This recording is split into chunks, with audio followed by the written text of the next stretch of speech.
Democrats on the Senate Intel Committee are about to release an explosive report on top-secret tactics used by the CIA to fight the war on terror. And that has sparked a major political backlash, along with warnings that the report could lead to, quote, violence and deaths.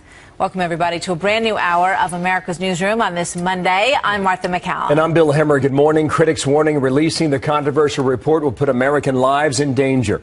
The report also claims the CIA misled President Bush and his national security team. That's a claim President Bush rejects. Whatever the report says, if it diminishes their contributions to our country, it is way off base. And I knew the directors, I knew the deputy directors, I knew a lot of the operators. These are good people, really good people, and we're lucky as a nation to have them. Chief Intelligence Correspondent Catherine Herridge live in Washington on this. Catherine, good morning.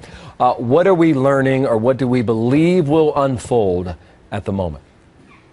Well, thank you, Bill. The expectation here in Washington, both on Capitol Hill and within the U.S. intelligence community, is that the report will likely be released as early as Tuesday, with the head of the Senate Intelligence Committee, Senator Dianne Feinstein, telling the L.A. Times over the weekend that the post-9/11 interrogation undermined, quote, societal and constitutional values that we are very proud of.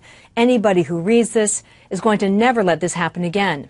But CIA officials say they are not defending the techniques that critics call torture, but emphasizing the Senate Intelligence Committee cannot simply rewrite history, that the controversial program produced valuable intelligence, including intelligence that ultimately led to Osama bin Laden's Pakistan compound in 2011.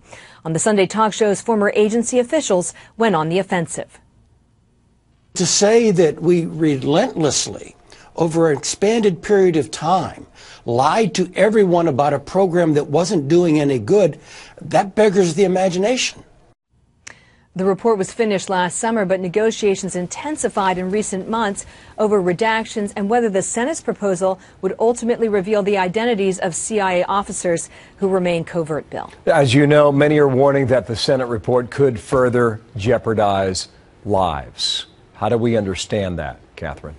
Well, the State Department has confirmed that all overseas posts have been directed to review their security posture for a range of reactions that might occur in response to the Senate report. And these warnings also apply to CIA personnel, and a similar advisory is being provided to the military combatant commands. Over the weekend, the head of the Intelligence Committee amplified this point. I think this is a terrible idea. So our foreign partners are telling us this will cause violence and deaths. Our foreign leaders have approached the government and said, you do this, this will cause violence and deaths. Our own intelligence community has assessed that this will cause violence and deaths. And the release, according to Rogers and former intelligence officials, could further jeopardize the remaining American hostages. Thank you, Catherine. Catherine Herridge on that out of Washington.